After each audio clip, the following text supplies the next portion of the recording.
Now we proceed with, because earlier what we have seen was we didn't get the full allocation. So now what we need to do is, with whatever the solution we have, so there should have been 5 allocations where we could not get 5 allocations.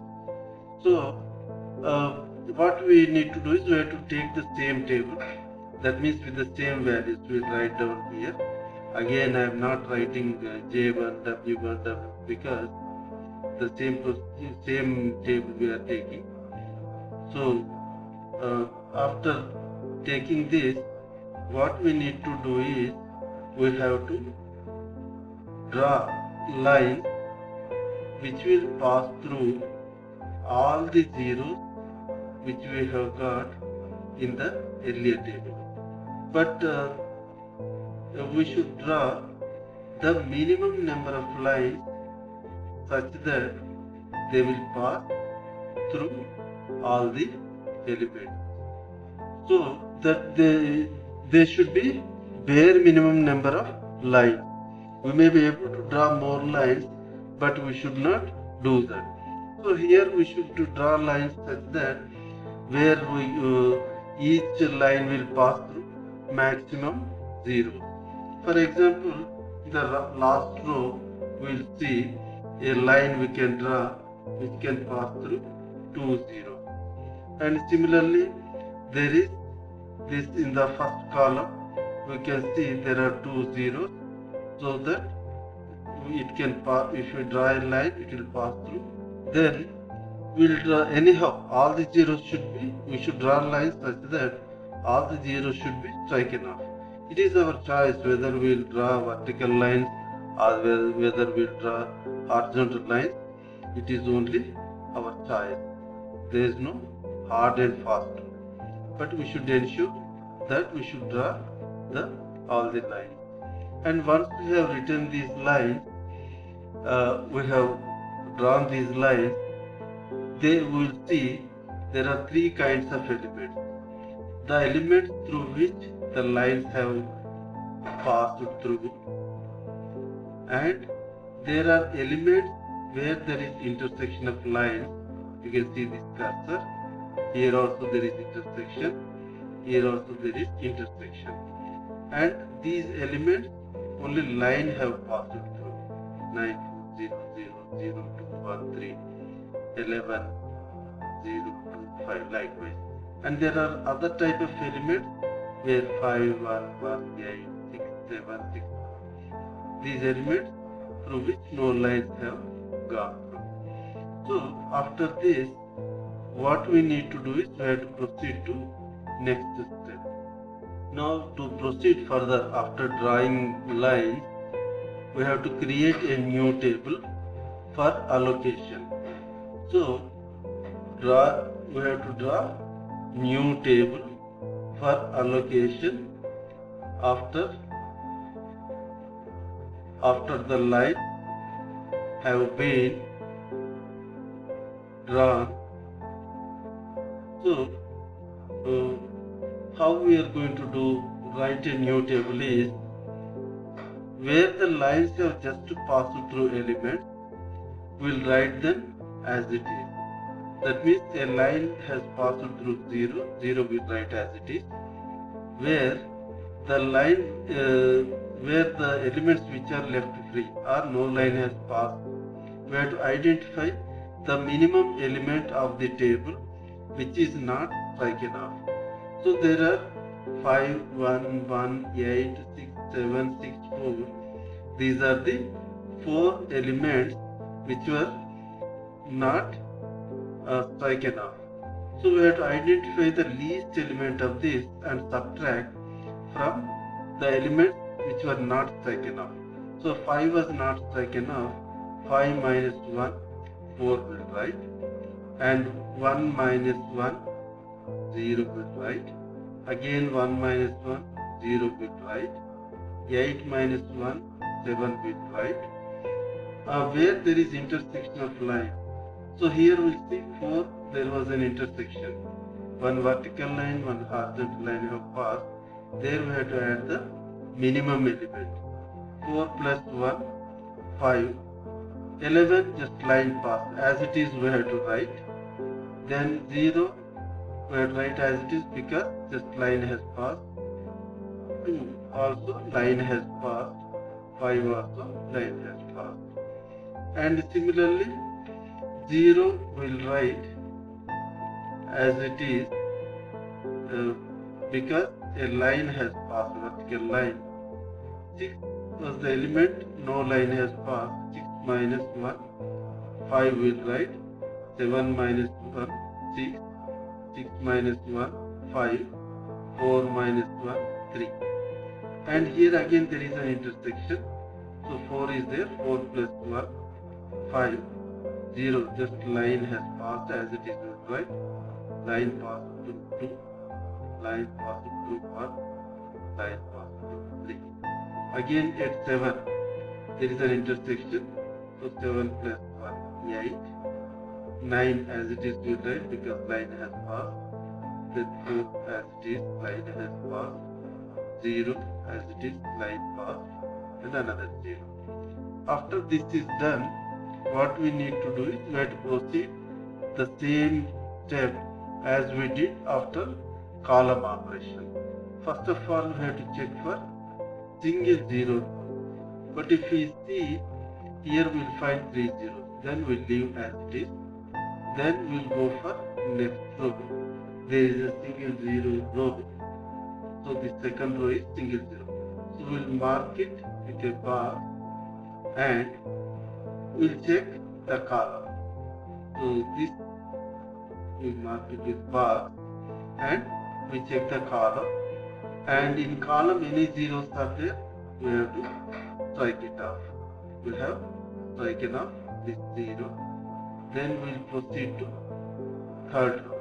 In third row we will find single 0. So what we will do is we will mark it with single bar. This single 0 we will mark it with bar and we will check for any zeros in the column. So we will find 1 0 at the top, so where we will strike it off. Then we proceed with fourth row where there is a single 0. Here we will find single 0. Now we will mark it with a bar. And then we will check for any zeros in the column. No zeros are there. Then we will proceed with fifth row. Here 2 zeros are there, so we are not going to make any allocation. Now we will go for column wise. Single 0. Here 0 is there.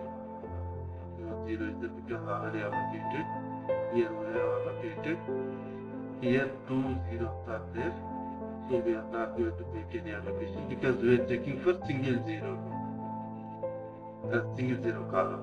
So here again, here single 0 column is there. So here we will mark it with bar. Okay. So this is a single 0. When we are checking for column, single 0 column, when we mark it with a bar, we have to check for zeros in the group. Any zeros are there, we have to write it down. Now this is done. Now again, we will proceed for 2 0 rows. Okay, now again we start from first row. If there are any 2 zeros, we can arbitrarily make allocation. But since there is only single 0, we can freely make this allocation. Even if 2 zeros are there, we don't need to bother. We can make allocation on one of them and strike off the other. Anyhow, here single 0 is there. We have made allocation here. Now we can see there are 5 jobs are there. That means 5 allocations we are able to see. 5 boxes are there. That means we can find that we can see that there is an allocation for each worker. There are 5 workers, so 5 jobs are there. From the original table, if we see the same kind of timing we need to take and find out the total time to complete the assignment or complete the job from J1 to J5 by worker 1 to worker 5. So based on the allocation, what we do here is which job has been assigned to which worker. So we have 5 workers, W1, W2, W3, W1, W2, W3, W4, W5, and the job which is allocated will write down here based on the allocation and how much time it takes to complete that.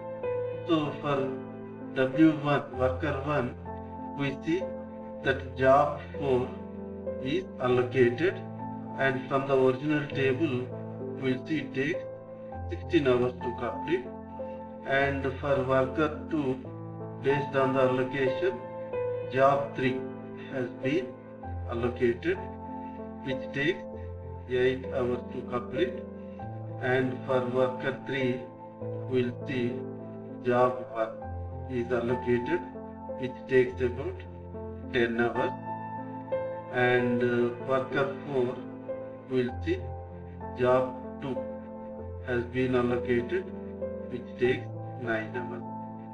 Similarly, for worker 5, job 5 has been allocated, which takes 9 hours.